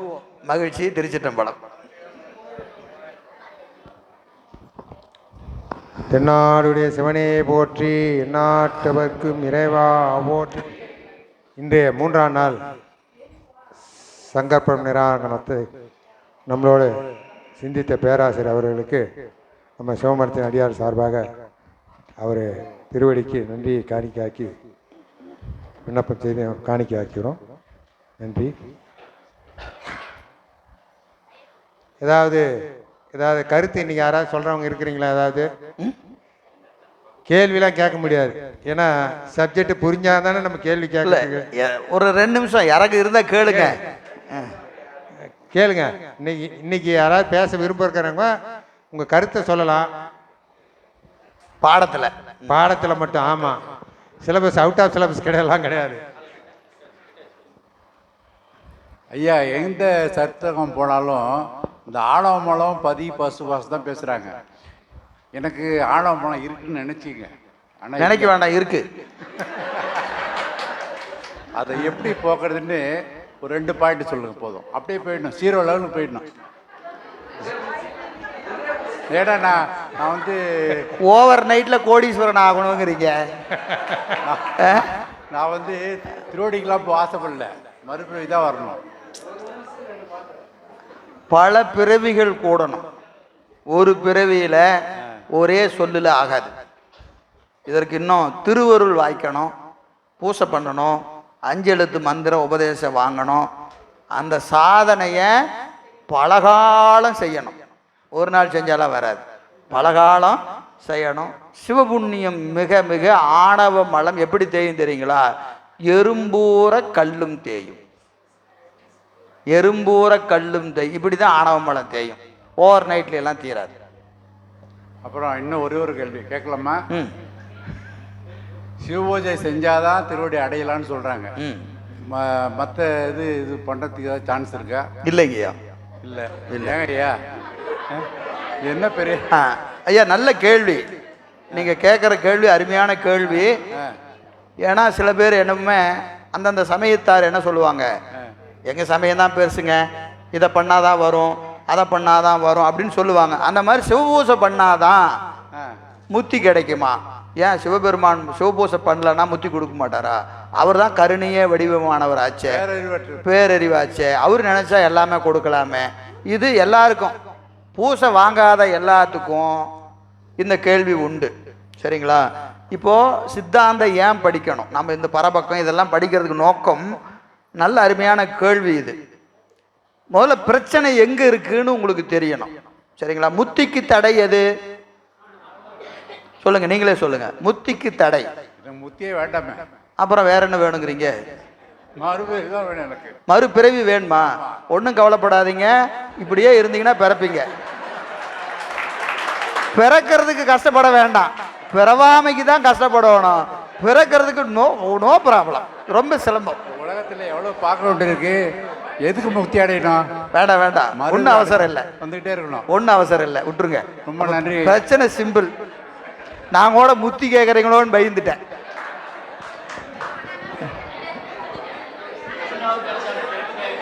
சரி ஐயா, நான் ஆரம்பிச்ச கேள்வி முடிச்சுக்கிறேன். சரியா? அது நிறைய பேருக்கு பயன்படும். இப்போ முத்தி வேணும்னு நம்ம கேட்குறோம். முத்திக்கு தடை எது? ஆணவமலம். ஆணவமலம் எதை மறைச்சிக்கிட்டு இருக்கு? அறிவை மறைத்து கொண்டு இருக்கிறது, ஆன்மாவின் அறிவை மறைத்து கொண்டு இருக்கிறது. நோய் எங்க இருக்கிறது? அறிவில் இருக்கு. நோய் எங்க இருக்கிறது? அறிவில் இருக்கிறது. அப்ப மருந்து எங்க வைக்கணும்? அறிவில் வைக்கணும். சரிங்களா? அறிவில் நோய் இருக்குது, மருந்து எது? சிவம். 5 எழுத்து, 5 எழுத்து, 5 எழுத்து தான் மந்திரம். 5 எழுத்து 3 மந்திரம் இருக்கு. தூள பஞ்சாக்கரம், சூக்கும பஞ்சாக்கரம், அதிசூக்கும பஞ்சாக்கரம். தூள பஞ்சாக்கரம் எது? சூக்கும பஞ்சாக்கரம், அதிசூக்கும பஞ்சாக்கரம். தூள பஞ்சாக்கரத்தில் நாமா இருக்கா? மலம் இருக்கா? திரோதான சக்தி இருக்கா? இருக்கு. சிவாய நம இருக்கா? மந்திரத்திலேயே மலம் இருக்கா? இருக்கா? அப்ப அந்த மந்திரம் முத்தியை தருமா? தராது. இப்போ முத்தியை தரணும்னா மந்திரத்தில் என்ன இருக்கக்கூடாது? நாமா இருக்கக்கூடாது. சரிங்களா? சரி, இப்போ என்ன மந்திரம் வாங்கணும்? அதிசூக்கும பஞ்சாக்கரத்தை உபதேசமாக வாங்கணும். சரி, ஹாஸ்பிட்டலுக்கு போயாச்சு, டெஸ்ட் எல்லாம் எடுத்தாச்சு, உனக்கு இதுதான் பிரச்சனை புடி அப்படின்னு என்ன செஞ்சிட்டாங்க? பிரிஸ்கிரிப்ஷன். காலை சாப்பாட்டுக்கு முன், சாப்பாட்டுக்கு பின் என்னென்ன சாப்பிடலாம், என்னென்ன சாப்பிடக்கூடாது டாக்டர் கொடுத்துட்றாரா? கொடுத்துட்டாரு. வாங்கிட்டு வந்தாச்சு வீட்டுக்கு. சரியா? என்ன பண்ணணும்? மருந்தை ஒழுங்காக சாப்பிடணும். எதெல்லாம் சாப்பிட சொன்னாரோ அதெல்லாம் ஒழுங்காக சாப்பிடணும். எதெல்லாம் சாப்பிடக்கூடாதுன்னு சொன்னாரோ அதெல்லாம் சாப்பிடக்கூடாது. இதெல்லாம் செஞ்சு மருந்து என்ன செய்யணும்? சரியாக சாப்பிட்டா நோய் தீருமா? தீரும். இப்போ அறிவில் ஆணவமலம் இருக்குது, நீங்குவதற்கான மருந்து எது? அதிசூக்கும பஞ்சாக்கரம், அதிசூக்கும காரண பஞ்சாக்கரம் வாங்கியாச்சு, குருநாதர் உபதேசம் பண்ணியாச்சு. என்ன செய்யணும்? சாதனை பண்ணணும். வாங்கிட்டு வந்து வச்சுக்கிட்டே போதாது, பிரிஸ்கிரிப்ஷன் பிரகாரம் என்ன செய்யணும்? சாதனை பண்ணணும். சாதனை என்பது என்னது? பூசை. பூசை செய்யணும். பூசை செய்கிற போது அந்த பூசையில் மந்திரம் என்னது? நாம நீங்கிய மந்திரம். நாம நீங்கிய மந்திரம். பூசை ரெண்டு வகைப்படும். ஒன்று அகப்பூசை, மற்றொன்று புறப்பூசை. அகப்பூசை என்பது அறிவினால் செய்யப்படுவது. அகப்பூசை என்பது அறிவினால் செய்யப்படுவது. யான் எனது அற்ற நிலையில அறிவில் இந்த 5 எழுத்தை கணிக்கணும். இதற்கு அகப்பூசை சிவஞான சித்தியார் பாடல் எண் 300 போய் பார்த்துக்குங்க. அகப்பூசையின் இலக்கணம் சொல்றார். சரிங்களா? இப்போ இந்த அறிவில் அந்த 5 எழுத்து மந்திரத்தை சொல்லிக்கிட்டே இருக்கணும். மந்திரத்தை சொல்லிக்கிட்டே இருக்கணும். குற்றம் எங்கு இருக்கிறதோ அங்கதான் மருந்து இருக்கணும். சரிங்களா? இப்போ அறிவில் இருக்கிற குற்றத்தை நீக்கணும்னா மந்திரத்தை கொண்டு போய் எங்கே வைக்கணும்? அறிவினாலே கணிக்க வேண்டும். அறிவினால கணிக்கணும். கணிச்சா மட்டும் போதாது. பிரிஸ்கிரிப்ஷன் பிற மாத்திரை சாப்பிட்டாச்சு, அப்புறம் என்ன செய்யறது? அவர் எதெல்லாம் திங்கக்கூடாதுன்னு சொன்னாரோ அதையெல்லாம் தின்னுக்கிட்டே இருக்கிறது. மருந்து சாப்பிட்டா சரியா போயிடுமா? போகாது. அப்போ நூல்களிலே நமக்கு விதிக்கு ஈயம நியமங்கள், இயம நியமங்கள் அந்த மந்திரத்தின்படி நிற்கணும். உலக போகம் எனக்கு வேண்டாம். உலக போகம் எனக்கு வேண்டாம். என்ன வேணும்? சிவம் ஒன்றே திரு என்று நிற்கணும். இது யாருக்குரியது? 3ஆம் நிலை. 1 2க்கு பேச்சு இல்லை. 3ஆம் நிலைக்கு போயிட்டா எனக்கு உலக இன்பம் வேண்டாம், பெருமான் திருவடி மட்டும்தான் வேணும்னு அறிவு நினைக்கணும். அதுதான் பத்தியம். மருந்து சாப்பிட்ற பத்தியம். நான் மந்திரத்தை அப்படி சொல்லிக்குவாங்க, இன்னும் ஓடிக்கிட்டே இருப்பணுங்க. அப்படின்னா மருந்து சாப்பிட்டோம், பத்தியம் இல்லைன்னு அர்த்தம். பத்தியம் இல்லைன்னு அர்த்தம். இப்போ பாருங்க, அந்த நிலையில நின்று பூசை செஞ்சுக்கிட்டே வந்தா அறிவில் யான் எனது என்கின்ற எண்ணம் வராது.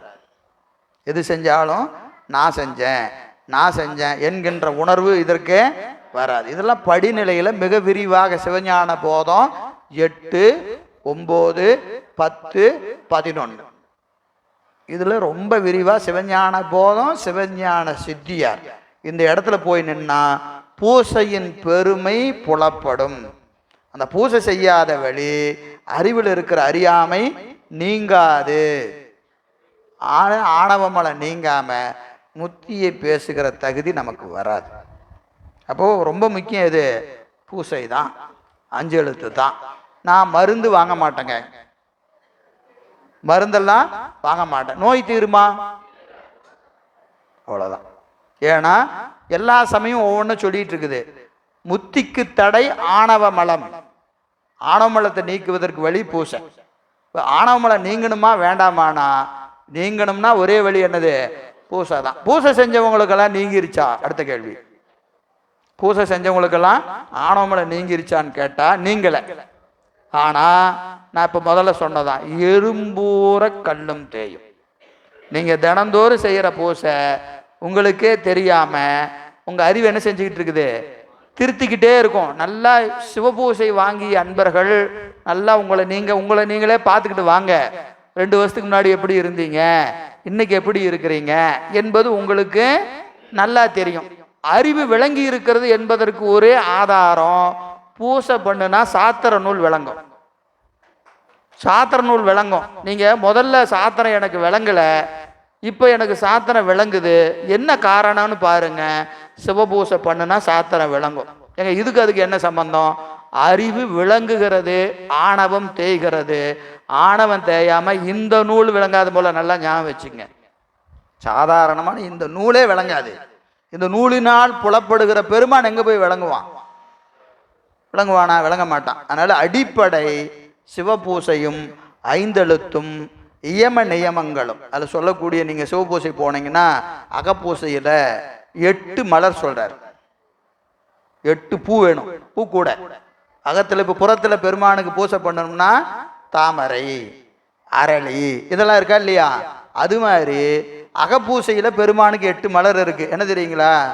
அன்பு, அருள், கொல்லாமை, புலனடக்கம் இதெல்லாம் வேணும். நான் பூசை பண்ணுவேங்க, என்கிட்ட அன்பே கிடையாது, இப்போதைக்கு வராது. பூசை பண்ணணும்னு சொன்னா பூசை எப்படி பண்ணணும்னு ஒரு கேள்வி இருக்கு. அது மாதிரி பூசை பண்ணணும். அன்பு இருக்கணும், எல்லா உயிர்களையும் மீது அன்பு செலுத்த பழகணும், பொறியடக்கம் இருக்கணும், கொல்லாமை இருக்கணும், கொல்லாம இருக்கணும். இதெல்லாம் 8 மலர் சொல்றாரு, அகப்பூசைக்குரிய 8 மலர்கள். இந்த தகுதியெல்லாம் நமக்கு இருக்கா? இல்லை. அப்போ பூசை என்னது? ஓட்டை கூட தட்டி மூடி வைத்துட்ட மூர்க்கனோடு ஒக்குமே. பானை இருக்கு, தண்ணி ஊத்திக்கிட்டே இருக்கிறோம், பானை என்னவா இருக்கு? ஓட்டையா இருக்கு. பூசை பண்றோம், பூசை பண்ற சிவபுண்ணியத்தை ஊத்துனோம், இங்க 8 ஓட்டை இருக்கு. குடத்துல எத்தனை ஓட்டை இருக்கு? அன்பு அப்படின்னா கொல்லாமை ட்ரை பண்ணும். இப்படின்னா என்னது? பண்ற சிவபுண்ணியம் போய்கிட்டே இருக்கும். நீங்க ஒவ்வொரு ஓட்டையும் அடைக்கணும். பூசை பண்றதுக்கு முன்னாடி நம்முடைய தகுதியை வளர்த்து கொள்ள வேண்டும். நூல்களை சொல்லி இருக்கிற மாதிரி என்னது? திருக்குறள் போய் பார்த்தீங்கன்னா அன்புடைமை, அருளுடைமை சொல்றாரா இல்லைங்களா? இதெல்லாம் அடிப்படை. நீங்க போனீங்கன்னா சிவஞான சித்தியார்ல சொல்றாரு, ஒழுக்கம், அன்பு, அருள், ஆச்சாரம், உபச்சாரம், உறவு, சீலம், வழுக்கிலா தவம், தானங்கள், வந்தித்தல், வனங்கள், வாய்மை, அழுக்கிலா துறவு, அடக்கமோடு அர்ச்சித்தல் ஆதி, இழுக்கிலா அறங்களானால் 16 அறம் சொல்றாரு. நம்ம 16 வரம் வேண்டும் கேட்கிறோம். என்னது? என்ன போய் கலையாத கல்வியும் குறையாத வயதும் ஓர் கபடு வாராத நற்போ, அதெல்லாம் கலையாத கல்வியாது. வயசு குறைஞ்சா என்ன குறையாட்டி என்னைய? குறையாத வயது, அது வயசு பிறந்தா செத்துதான் ஆகணும். பெருமாண்ட போய் என்ன கேட்கணும்? 16 வரம் சொல்றாரு சித்தியார்ல. ஒழுக்கம், ஒழுக்கம். பெருமாண்ட சாமி என்ன ஒழுக்கமா இருக்க வைங்கன்னு கேட்கணும். ஒழுக்கம், அன்பு, அருள், ஆச்சாரம், உபச்சாரம், உறவு, சீலம், வழுக்கிலா தவம், தானம், வந்தித்தல், வனங்கள், வாய்மை, அழுக்கிலா துறவு, அடக்கம், அறிவோடு அர்ச்சித்தல். இதை போய் கேட்கணும் பெருமான்ட்ட. நாம் என்னைக்காவது போய் கேட்டிருக்கிறோமா? சாமி என்ன அன்பாக இருக்க வெய்யி, அடக்கமாக இருக்க வெய்யி கேட்டிருக்கிறோமா? இதெல்லாம் வச்சுட்டு பூசை பண்ணணும். பூசை பண்ணணும்னு சொன்னால் நான் தீக்க வாங்கிட்டேங்க, காலையில் எந்திரிச்சு 6 மணி நேரம் பூசை பண்ணணுங்க, பண்ண வேண்டியதுதான். எல்லாம் ஓட்ட குடம் தான். ஆனால் அப்போ என்னங்க பயன் அப்படின்னு கேட்டிங்கன்னா ஒன்றும் தப்பு இல்லை. அந்த பூசை செஞ்சுக்கிட்டே வந்தோம்னா அந்த பூசை என்ன செய்யும்? இந்த தகுதியெல்லாம் முதல்ல கொடுக்கும். எது? அன்பு, அருள், ஆச்சாரத்தை எல்லாம் இந்த பூசை கொடுக்கும். ஒரு காலத்தில் இந்த ஓட்டை குடம் அடைக்கப்படும். அப்போ பூசையின் பயன் என்னது? முதல்ல ஓட்டை அடைக்கிறது. புரியுதுங்களா? அப்புறம் சிவபுண்ணியம் நம்பும். சரிங்களா? இதெல்லாம் படிமுறை. இதெல்லாம் நம்ம தெரிஞ்சு செய்யணுங்கிறது இல்லைங்க. 5 எழுத்தை சொல்லிக்கிட்டே வாங்க, தானா நடக்கும், தானா நடக்கும். நம்ம ஒவ்வொன்றும் போய் இப்போ ஒரு செடியை நட்டு வச்சுட்டு விளைச்சிருச்சா பிடிங்கி பார்த்துட்டு இன்னும் முளைக்கல, திருப்பி போய் உள்ள வச்சுட்டு அடுத்த நாள் போய் முளைச்சிருச்சா? முளைக்கவே முளைக்காது. என்ன செய்யணும்?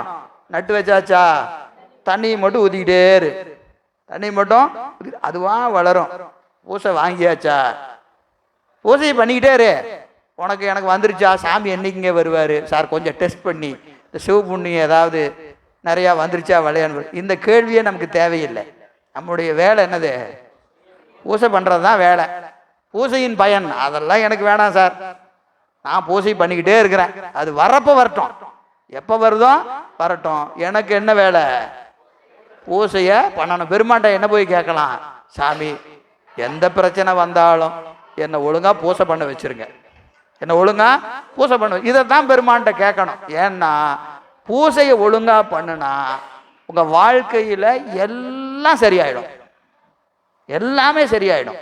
நம்ம ஒவ்வொன்றுக்கும் தனித்தனியாக போய் பெருமான்ட்ட எனக்கு பண கஷ்டமாக இருக்குது, உறவுகள் கஷ்டமாக இருக்குது, தொழில் கஷ்டமாக இருக்குது, கல்வி, இது தனித்தனியாலாம் கேட்க வேண்டாம். என்ன செஞ்சால் போதும்? பூசையை ஒழுங்காக பண்ணுனா இன்பமே எந்நாளும் துன்பமில்லை. அந்த நிலை தானாக வரும். நம்ம அது வரைக்கும் பொறுமையாக இருக்க வேண்டும். ஏன்னா நம்ம ஒன்றும் அப்படியெல்லாம் சண்டீச நாயனார் மாதிரியே பூசை பண்ணிட்டு இருக்கிறோம். இல்லை கண்ணப்ப நாயனார் மாதிரி பூசை பண்ணுறோமா? நம்ம பண்ணுற பூசையே அரகுற பூசை இல்லையா? கையொன்று நாட, விழியொன்று காண, புலாலொன் கமலும், மெய்யொன்று சார, இப்படி தான் நம்ம பூசை போயிட்டு இருக்குது. அதனால் பூசைக்கு பயன் போய் கேட்கலாமா? சாமி ஒன்றா கேட்பார், டேய் எப்படி பூசை பண்ண தெரியுமா? அப்படின்னு கேட்டால் என்ன ஆகும்? இல்லை சாமி நான் அப்புறமா வந்து பார்க்குறேன் அப்படின்ட்டு தான் வரணும் இல்லையா? நம்ம பண்ணுற பூசையெல்லாம் அப்படி தான் இருக்குது. அதனால் சாமி அது கொஞ்சம் முன்ன பின்ன இருக்கும், பார்த்து நீங்களே ஏதாவது பண்ணுங்க அப்படி தான் கேட்க முடியும். ஏன்னா பூசையும் அவன்தான் செய்விக்கின்றான், பூசையும் பெருமான் தான் செய்விக்கிறான். நம்ம நினைச்செல்லாம் பூசை ஒழுங்காக பண்ணிட முடியாது. புரியுதுங்களா? விருப்பம் ஒன்று தான் நம்முடையது. சிவ பூசையில் விருப்பம் மட்டும்தான் நம்முடையது. நல்லா பூசை பண்ணணும், நல்லா பூசை பண்ணணும், இந்த விருப்பத்தை வைத்திருந்தால் பெருமான் செய்து கொடுப்பாள். அதுக்கு மேலே நம்ம போய் தனித்தனியாக எதையுமே கேட்க வேண்டியதில்லை. அதனால் பூசை பண்ணாமல் அஞ்செழுத்து சொல்லாமல் ஞானம் விளையாது, ஞானம் வராமல் வீடு பேற்றுக்கு போக முடியாது. மகிழ்ச்சி.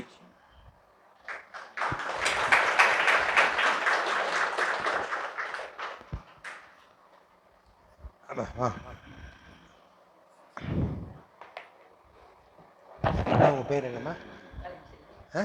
கலைச்சி. விழுப்புரத்தில் வந்திருக்க அடியார் கலைச்சொல்லி அம்மா ஐயா சரி போங்கம்மா.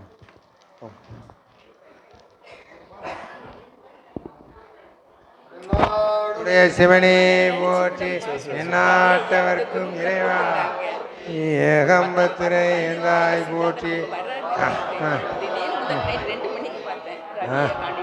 மன்னா போற்றி கண்ணார் அமுத கடலே போற்றி காவாய் கனக திரளே போற்றி இலை மலையானே போற்றி போற்றி தென்னாடுடைய சிவனே போற்றி.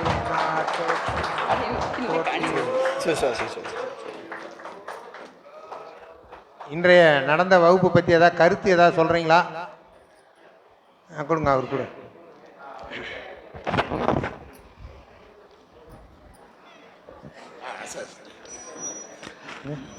ஐயா சொல்லிட்டு ஐயா, நமது சங்க இலக்கியங்களிலும் சமய பெரிய புராணம் மற்றும் நேற்று நடந்த வினாவிடையில கூட எல்லாம் அறுவகை சமயம் அப்படின்னு தான் சொல்றாங்க.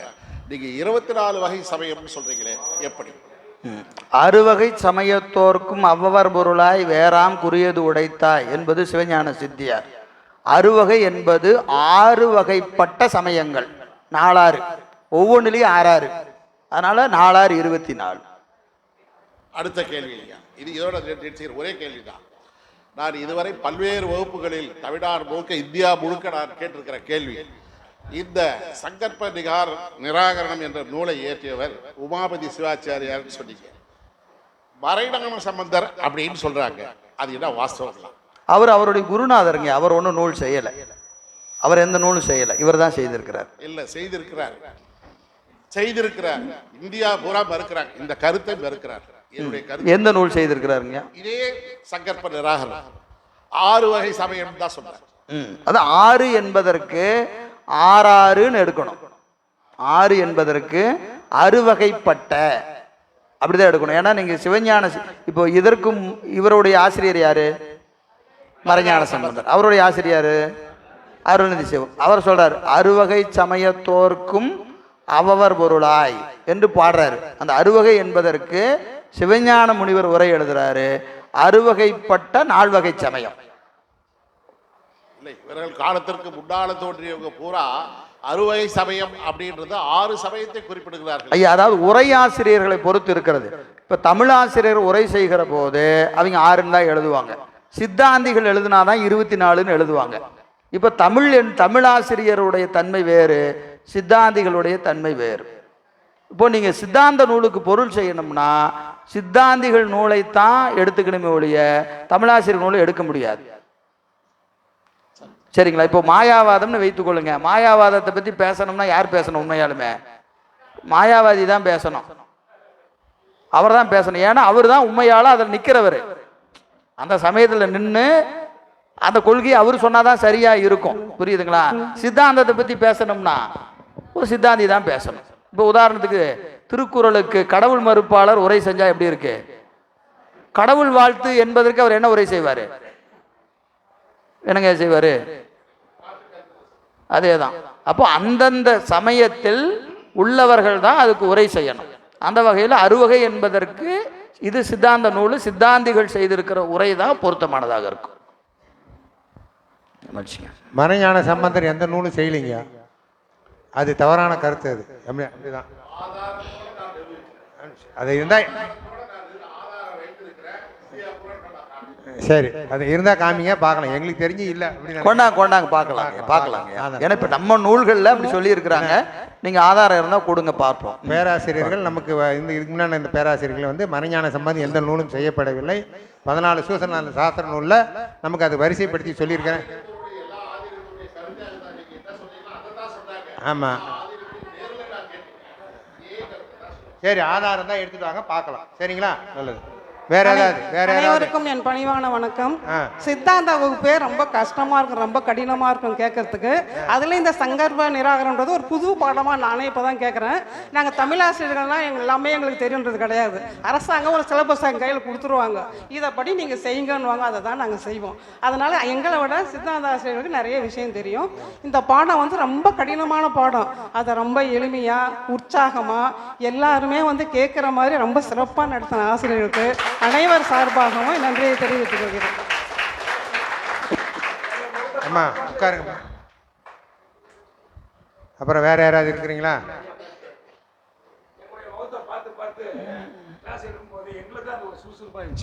ரொம்ப மகிழ்ச்சியா இருந்துச்சு. ஆமாம், இல்லை கேட்குறீங்களா பாடம்? இல்லை நம்ம சொல்கிறது அவங்களுக்கு விளங்குதா, இல்லை நம்ம சொல்கிறது அவங்களுக்கு விளங்கலையா அப்படின்றது அவருக்கு வந்து அவருக்கு ட்ரேஸ். அதுதான் பாடம் நடத்துகிற முறை வந்து இப்படி நடத்தினா மாணவர்கள்லாம் இப்படி இருக்கிறாங்க, முகத்தை பார்க்கும்போது இன்னும் எளிமையாக நடக்கலாம், இல்லை அவங்களுக்கு புரியல போலக்குது, இன்னும் கொஞ்சம் விரிகலாம் அப்படின்றது உங்கள். ஆமாம், அதுதான் ஒரு நிரம்ப அது தகுதியுள்ள ஒரு ஆசிரியருக்கு அவருக்கு அந்த இதுதான் வரும். அதுதான் வந்து ஐயா கிட்ட இருக்குது. அதுதான் வந்து தகுதியான ஆசிரியர். அந்த அதனால் எங்கள் சிவமடத்து அடியார்கள் நாங்கள் செஞ்ச தவப்பயன் ஐயா எங்களுக்கு பேராசிரியர் கிடைக்கப்பட்டார். அதுதான் நாங்கள் செஞ்ச தவப்பயன். அதனால் நாங்கள் இதை அடிக்கடி பார்த்துக்கிட்டோம். நீங்கள் புதுதாக பார்க்கனால இதோட காரணம் இவரும் இல்லை, எந்த பேராசிரியரும் வந்து மாணவர்கள் ஏத்தாப்பில் இருக்கிறவங்க எப்படி நம்ம பாடத்தை கவனிக்கிறாங்க அப்படின்னு பார்த்து தான் அவங்க செஞ்சானா அப்போ தான் அவங்களோட தகுதியான ஆசிரியர்கள், நல்ல திறமையான ஆசிரியர்கள் அப்படின்ற நம்மள சொல்ல முடியும். சரிங்களா? அதுதான் அந்த காரணம். அதுதானுங்க. ஆமாம், அது ரெண்டாவது. அதாவது உங்களுடைய முகம் கண்ணாடி. எங்களுக்கு வந்து நாங்கள் நடத்துகிற பாடத்துக்கு அளவுகோல் எதுன்னு கேட்டால் உங்கள் முகம்தான். அப்போ நீங்கள் தெரிஞ்சு பார்க்குறீங்க, தெரியாமல் பார்க்குறது இல்லை. உங்கள் முகத்தை பார்க்கும்போது புரிஞ்சிருச்சு, புரியல அப்படிங்கிறது நமக்கு தெரிஞ்சிடும், இயல்பாகவே தெரியும். கொஞ்சம் புரியலன்னா அப்படியே அதை கொஞ்சம் ஸ்கிப் பண்ணிவிட்டு வேணாம் இதுக்கு மேலே டெஸ்ட் பண்ணக்கூடாது அப்படின்னு விட்டு அடுத்த டாபிக் போயிட வேண்டியது தான். ஏன்னா புரியாமல் ஒன்றும் நடத்தி பிரயோஜனம் இல்லை. எனக்கு தெரிஞ்சதை பூரா பேசுறதுக்கு இடம் இது கிடையாது இல்லைங்களா? உங்களுக்கு என்ன வாங்க முடியுமோ அதை தான் நடத்தணும் போலே, தெரிஞ்சதை பூரா நடத்திட்டு போகிற இடம் இது கிடையாது. வேற ஏதாவது செய்தி யாராவது சொல்கிறீங்களா? வகுப்பு நிறைவு செஞ்சிடலாமா? நாளைக்கு வகுப்பு வந்து திருவிடையாளர் புராணம் பவானி சேர்ந்த ஜானகிராமையா எடுக்கிறாங்க. எல்லாரும் இன்னைக்கு வந்த போல நாளைக்கு வந்துடுங்க. நிறைவு செஞ்சிடலாங்க. நம்ம திருவிளையாடல் புராணம் நல்ல புராண கதையோடு ரொம்ப அருமையாக எடுப்பார். இன்னைக்கு மாதிரி கண்டிப்பாக இருக்காது. நல்லா ஆனந்தமாக கேளுங்க. அதனால் எல்லாருமே நாளைக்கு இதே மாதிரி வந்துடுங்க. சரி சரி அதே சரி சரி. நம்ம ஐயா இன்னைக்கு நம்மளோட இந்த நூலை சிந்தித்ததுக்கு அவர் மீண்டும் அவர் திருவடிக்கு மேலே நினைந்து நன்றியை பாராட்டி மகிழ்கின்றோம். நம்ம ஐயாவுக்கு நம்ம சிவமடத்தின் அடியார் சார்பாக எடுவாங்க இந்த சிறப்பு செய்வது. தென்னாடுடைய சிவனே போற்றி, எந்நாட்டவர்க்கும் இறைவா போற்றி, ஏகம்பத்துறை எந்தாய் போற்றி, பாகம்பெண்ணுரு ஆனாய் போற்றி, அண்ணாமலை மன்னா போற்றி, கண்ணாரமுத கடலே போற்றி, காவாய் கனகத்திரளே போற்றி, கைலை மலையானே போற்றி போற்றி.